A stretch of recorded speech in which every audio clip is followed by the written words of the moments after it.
ત્યાં જોવાય ભાઈ, આમાં જોઈએ ન ખાય. બસ રેડી થઈ ગયું બોર બાપા.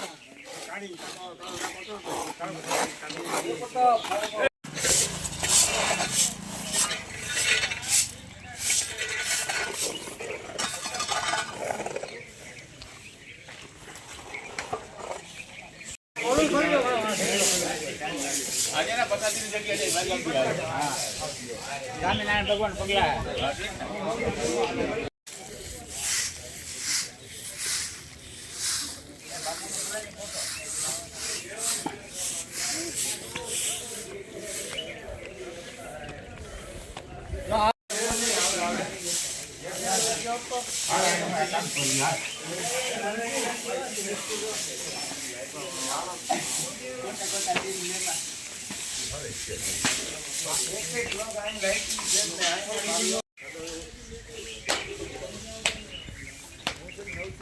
ભાવેન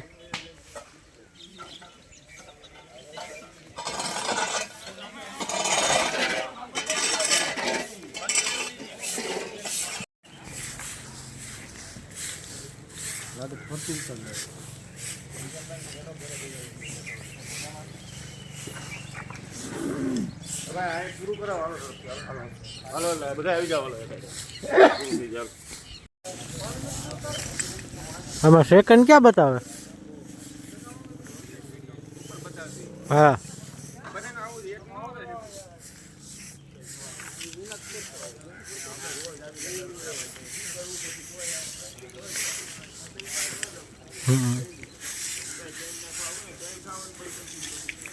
હું Kanaksinh Sisodia, home guard commander Shri Maliya Hatina home guard unit. આજ રોજ હોમગાર્ડ સપ્તાહ નિમિત્તે 1 ડિસેમ્બરથી શરૂ થતું હોમગાર્ડ સપ્તાહ 1 થી 6 ડિસેમ્બર અમારો હોમગાર્ડ દિવસ ગણાય છે. એના ભાગરૂપે અમે સમગ્ર યુનિટ માળિયા હાટીના આમ તો 1 તારીખથી જ બધું ચાલુ કર્યું છે. પ્રભાત ફેરી, વૃક્ષારોપણ કાર્યક્રમ, વ્યસન મુક્તિ અભિયાનમાં ભાગ લેવો, જનજાગૃતિ લેવી, કન્યા કેળવણી, એવા બધા કાર્યક્રમો 1 તારીખથી જ ચાલુ છે અમારા. આજે એના ભાગરૂપે 5 તારીખે અમે સમગ્ર યુનિટ માળિયા હાટીના નું એક ઐતિહાસિક સ્મશાન ગૃહ જે વર્ષોથી અહીંયા નિર્માણ પામેલું છે એમનું સ્વચ્છતા અભિયાનમાં ભાગ લીધેલો છે.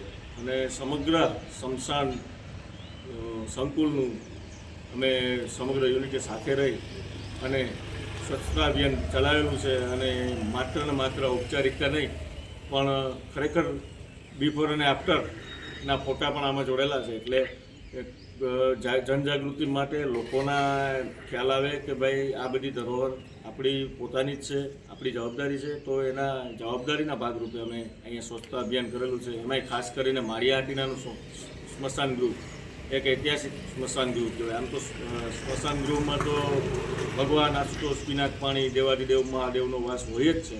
પણ આ એક ઐતિહાસિક સ્મશાન ગૃહ છે કે જેની સાથે ઘણી ઐતિહાસિક ઘટનાઓ જોડાયેલી છે. એમાંની ખાસ ઘટના એક કે સૂર્યગંગા નદીને કાંઠે આવેલું એક તીર્થધામ જેવું સ્મશાન ગૃહ છે. તો એની સ્વચ્છતા સંપૂર્ણપણે સ્વચ્છ બનાવી અને કચરો બધો વાળી અને આજે અમે બધું કાર્ય પૂર્ણ કર્યો છે. આવતીકાલે 6 ડિસેમ્બર એટલે હોમગાર્ડ સ્થાપના દિવસ. હોમગાર્ડ સ્થાપના દિવસને નિમિત્તે અમારો જિલ્લા કક્ષાનું એક મહારક્તદાન કેમ્પનું મોટું આયોજન જિલ્લા કમાન્ડર શ્રી યોગેશ ડોબરિયા સાહેબે કરેલું છે. તો એમાં પણ અમે અમારું યુનિટ સંપૂર્ણપણે ભાગ લેશે.